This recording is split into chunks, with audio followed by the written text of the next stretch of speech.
ওয়াকফ সংশোধনী বিল 2025 আপনারা অনেকে জেনে থাকবেন ভারতবর্ষে প্রাতিষ্ঠানিক জমির মালিকানা সবচেয়ে বেশি হলো ভারতের রেলওয়ে এবং সেনাবাহিনীর। তৃতীয় সর্বোচ্চ প্রাতিষ্ঠানিক জমির মালিকানা হলো ভারতের মুসলমানদের ওয়াকফ বোর্ডের জমি। 8.7 লক্ষ সম্পদের মালিক হলো মুসলমানদের ওয়াকফ বোর্ড। ইসলামের অন্যতম একটা সৌন্দর্য হলো মসজিদ, মাদ্রাসা, ইয়েতিমখানা, কল্যাণমূলক কাজ এগুলো পরিচালনা করবার জন্য ওয়াকফের ব্যবস্থা রাখা হয়েছে ইসলামে। কেউ তার জমি জীবদ্দশায় ওয়াকফ করে গেলে কিয়ামত পর্যন্ত সেই জমি যে উদ্দেশ্যে ওয়াকফ করে যাওয়া হয়েছে সে উদ্দেশ্যে ব্যয় করতে হবে। ওয়াকফের জমি কেউ বিক্রি করতে পারে না, এক্সচেঞ্জ করতে পারে না, দখল করতে পারে না। যে উদ্দেশ্যে ওয়াকফ করা হয়েছে এটার পরিপন্থী কোনো কাজ করা যায় না। ওয়াকফের এই চমৎকার উদাহরণের কারণে পৃথিবীতে কল্যাণমূলক কাজ আজীবন বেঁচে থাকবে। সেই সাস্টেইনেবল ওয়াকফের মাধ্যমে সাস্টেইনেবল ডেভেলপমেন্টের ব্যবস্থা ইসলাম রেখেছে।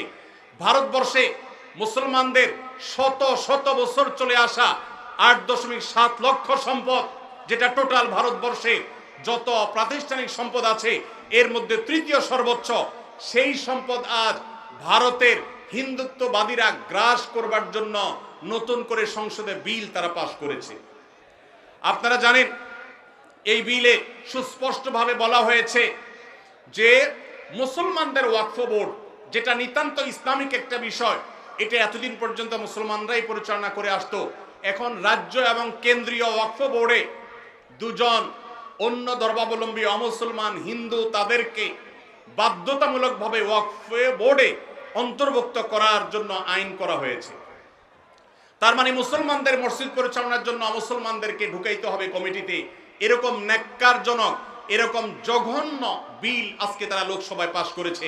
আমরা বাংলাদেশের এই প্রান্ত থেকে এই জঘন্য মুসলমানদের স্বাধীনতা হরণকারী, মুসলমানদের অধিকার খর্বকারী এই কালো আইন যেটা হতে যাচ্ছে সেটার বিরুদ্ধে আমরা তীব্র নিন্দা এবং প্রতিবাদ জানাচ্ছি।